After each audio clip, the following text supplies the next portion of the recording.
আজকে যে ব্লগটা তোমাদের সাথে শেয়ার করব সেটা ছিল আমার বান্ধবীর বিয়ের ব্লগ। হ্যাঁ, অনেক দিন আগে শ্যুট করা ছিল, তো বেশ কয়েক মাস আগে, তো তোমাদের সাথে শেয়ার করা হয়নি, তাই ভাবলাম আজকে তোমাদের সাথে শেয়ার করি। অ্যাকচুয়ালি অনেকগুলো মাসও কেটে গেছে, শেয়ার করব করে আর করা হয়নি। তো চলো আজকের ব্লগটা সেটাই।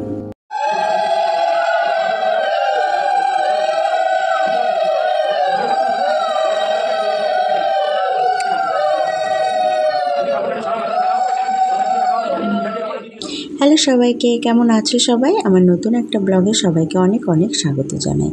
দিনটা ছিল 15ই ডিসেম্বর।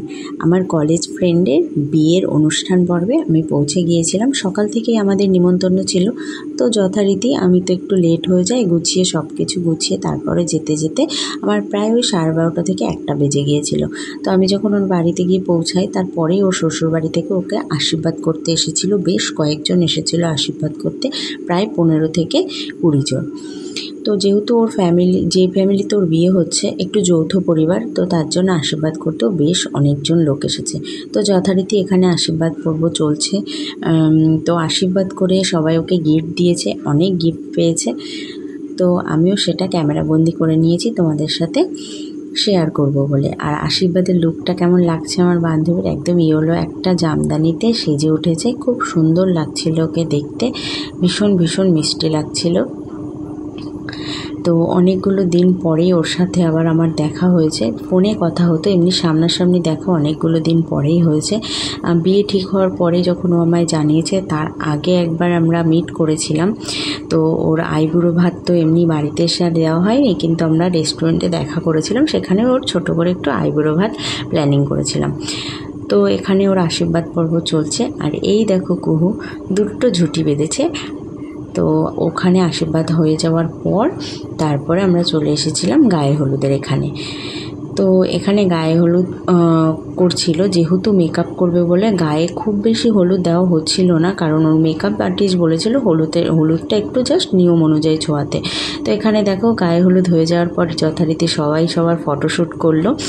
তো গায়ে হলুদ কমপ্লিট করে তারপরে ও চলে গিয়েছিল ওর মেকআপ করতে, যেহেতু অনেকটা টাইম লাগবে আর বিয়ের লগ্নটাও একটু তাড়াতাড়ি রয়েছে। তারপরে আমরা চলে এসেছিলাম দুপুরের খাওয়া দাওয়া করতে। তো দুপুরের খাওয়া দাওয়ায় ছিল ডাল, চিপস, মাছের ঝোল, চাটনি, পাঁপড়, মিষ্টি। তো যথারীতি দুপুরে খাওয়া দাওয়া করে আবার বাড়িতে এসেছিলাম। সন্ধেবেলায় দেখো আমি একদম রেডি হয়ে চলে গেছিলাম, এটা ছিল আমার সন্ধেবেলার লুক। আর যেহেতু 15ই ডিসেম্বর ছিল, দিনটা খুবই ঠান্ডা ছিল, তো যথারীতি আমি সাজুগুজু করে চলে গিয়েছি। আমার লুকটা কেমন হয়েছে অবশ্যই কিন্তু কমেন্ট করে জানিও। এরপরে চলে এসেছে হচ্ছে বর। আমি যাওয়ার আধা ঘন্টা পরেই বর মশাইরা ঢুকে গেছে, মানে বরযাত্রী ঢুকে গেছে। তো এই দেখো বরযাত্রী ঢুকে গেছে বলে সবাই তাড়াতাড়ি করে বরকে বরণ করতে যাচ্ছে। তো এখানে এই যে, আর ওর বিয়ের অনুষ্ঠানটা হয়েছিল একটা ভবনে, তো ওর বাড়ি থেকে কাছেই। তো ভবনের সামনেই যে মাঠটা ছিল ওখানেই বরের গাড়ি দাঁড়িয়েছিল, আর ওখান থেকে একদম আশীর্বাদ করে আনা হয়েছে। তো এদিকে দেখো বর চলে এসেছে, যথারীতি সবাই সবার মতো ফটো তুলতে ব্যস্ত, বরের সাথে কে ফটো তুলবে এই নিয়ে খুবই ব্যস্ত। তো তারপরে যেহেতু ওদের সন্ধে লগ্নে বিয়ে ছিল, তাই জন্য বর আসার কিছুক্ষণ পরেই হচ্ছে বিয়েতে ওরা বসে গিয়েছিল। তো এখানে দেখো ওদের এখন ওই হাতের ওপর হাত রেখে যে রিচুয়ালটা হয়, আমি ঠিক নামটা জানি না, ওই রিচুয়ালটা হচ্ছিল। আর বাঙালি বিয়ে মানেই অনেক নিয়ম কারণ, তোমরা তো জানোই। আর বাঙালি বিয়ে ভীষণ ভালো লাগে দেখতে। তো আর এই দেখো ওর বিয়ের লুকটা কত সুন্দর লাগছে, ওকে লাল একটা বেনারসিতে খুব সুন্দর লাগছে।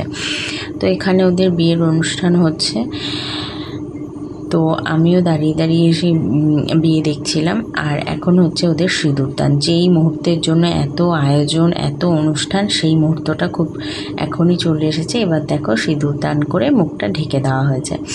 তো সিঁদুর পরে কত সুন্দর লাগছে ওকে দেখতে, তাই না? এই সিঁদুর একটা মেয়েকে কতটা পরিপূর্ণ করে তোলে। সিঁদুর পরলেই মেয়েদের মুখটা পুরো পাল্টে যায়, তো তেমনই ওর মুখটাও পুরো পাল্টে গেল, তাই না? কত সুন্দর লাগছে দেখতে, অনেক সুন্দর লাগছে। তো সিঁদুরদান হয়ে যাওয়া মানেই বিয়ের রিচুয়াল একদম কমপ্লিট। আর কিছু কিছু বাকি রয়েছে, সেটা হয়ে গেলে পুরোপুরি বিয়ে কমপ্লিট হয়ে যাবে। এখন রাত প্রায় ওই 11:30 মতো বেজে গেছে। তো চলো এবার ডিনারটা করে নিই। তো এই যে ওর মেনু, বিয়ের মেনুতে দেখো অনেক কিছুই রয়েছে, তোমরা দেখে, জলের বোতল, ফিশ কাটলেট, অনেক কিছুই ছিল। তো এই হচ্ছে মৌসুমি আর ওর বরের নাম শুভজিৎ। তারপর ছিল সাদা ভাত, ভেজ ডাল, চিপস, দই কাতলা, ফ্রাইড রাইস, চিকেন কষা, চাটনি, পাঁপড়, রসগোল্লা, পান্তুয়া আর আইসক্রিম। তো চলো আমরা এখন খাওয়া দাওয়া করে নিই। আর এই যে কুহু বসে আছে, কুহুর কিন্তু ঘুম পায়নি আজকে, কিন্তু সে খুব খুশি বিয়ে বাড়িতে এসে। আর এই যে আমার বরমশাই দাঁড়িয়ে রয়েছে, তাকে তো আমি ক্যামেরাবন্দি করতেই পারি না, সে কিছুতেই ক্যামেরার সামনে আসবেই না। যাই হোক, জোর করে একটু তোলা হয়েছে যখন এসে দাঁড়িয়েছিল। আর এখানে আমার মা বসে আছে, মাকেও নিয়ে এসেছিলাম সঙ্গে করে। তো এখন আমরা খাওয়া দাওয়া কমপ্লিট করব, কমপ্লিট করে তারপর আবার একটু ওদের সাথে দেখা করে আমি বাড়ির দিকে চলে আসব, কারণ রাত অনেক হয়ে গিয়েছে। তো এই দেখো আমি খেতে বসে পড়েছি, আর এখনও আমাদের সার্ভ করেনি। তো ভাবলাম একটু আবার লুকটা একটু তোমাদের সাথে শেয়ার করি। আমি এই রকম সেজেছিলাম, কেমন লাগছে অবশ্যই কিন্তু কমেন্টে জানিও। আর দেখো, যেহেতু অনেকটা রাত, এটাই লাস্ট বৈঠক ছিল। এই আছে আমার আরেকটা বান্ধবী, বিয়েবাড়িতে গিয়েই একদম আবার অনেক দিন পর আলাপ হয়েছে। তো এদিকে দেখো প্রথমেই চলে আসলে হচ্ছে সস, স্যালাড আর হচ্ছে ফিশ কাটলেট, যেটা ভীষণ টেস্টি ছিল খেতে। তো খাওয়া দাওয়া করে নিই, তারপর হচ্ছে গিয়ে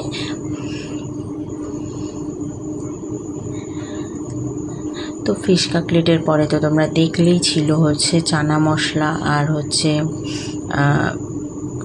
কি এটা রাধাবল্লভী আর চানা মশলা মতো ছিল। তো যাই হোক, এই ছিল আমার বান্ধবীর বিয়ের ব্লগটা। তোমাদের সবার কেমন লাগলো অবশ্যই জানিও, ভালো লাগলে একটা লাইক করে দিও আর কমেন্ট করতে কিন্তু ভুলো না। আর ভালো লাগলে আমার চ্যানেলটা সাবস্ক্রাইব করে আমার পাশে থেকো। টাটা, বাই, দেখা হবে আবার পরের একটা ব্লগে। টাটা, সবাই ভালো থেকো, সুস্থ থেকো।